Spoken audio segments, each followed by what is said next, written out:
Tarot by കോമള എന്ന YouTube ചാനലിലേക്ക് എല്ലാവർക്കും സ്വാഗതം. ഇന്നത്തെ റീഡിങ് ജനറൽ റീഡിംഗ് ആണ്. റെസനേറ്റ് ആവുന്ന കാര്യങ്ങൾ മാത്രം എടുത്താൽ മതി, അല്ലാത്തത് വിട്ടുകളയൂ.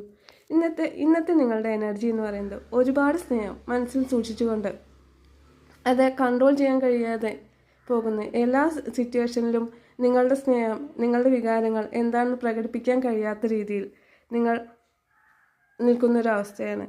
എന്നാൽ സ്നേഹം എന്ന് പറയുന്നത് അല്ലെങ്കിൽ നമ്മുടെ വികാരങ്ങൾ പ്രകടിപ്പിക്കേണ്ടതായ ഒരു സന്ദർഭമാണ് ഓരോ അവസരങ്ങളിലും ഉള്ളത്. അത് പ്രകടിപ്പിക്കുക തന്നെ ചെയ്യണം. നിങ്ങൾ ശ്രദ്ധിക്കേണ്ട കാര്യങ്ങളെന്ന് പറയുന്നത്, ഇന്നത്തെ ദിവസം എന്തെങ്കിലും പ്രശ്നങ്ങൾ ഉണ്ടെന്നുണ്ടെങ്കിൽ അതൊന്നും നിങ്ങൾ നിങ്ങളുടേതാണെന്ന് വിചാരിച്ച് അതിനെല്ലാം ഒന്നും ഇടപെടാതിരിക്കുകയും എന്നാൽ അതിനെല്ലാം മറികടന്നുകൊണ്ട് മുന്നോട്ട് പോവുകയും ചെയ്യണമെന്നതാണ് ഇന്നത്തെ ദിവസം. നിങ്ങൾ അതിൽ ഇടപെടുകയാണെന്നുണ്ടെങ്കിൽ എന്ത് പ്രശ്നങ്ങളുണ്ടെങ്കിലും ക്ഷമയോടുകൂടി കൈകാര്യം ചെയ്യാതെ അതെല്ലാം നേരിടുകയാണെന്നുണ്ടെങ്കിൽ നിങ്ങൾക്ക് നിങ്ങളുടെ മനസ്സിനെയും അതുപോലെ നിങ്ങളുടെ സാഹചര്യങ്ങളെയും അത് നെഗറ്റീവായി ബാധിക്കുന്ന ഒരു ദിവസമാണ് ഇന്ന്.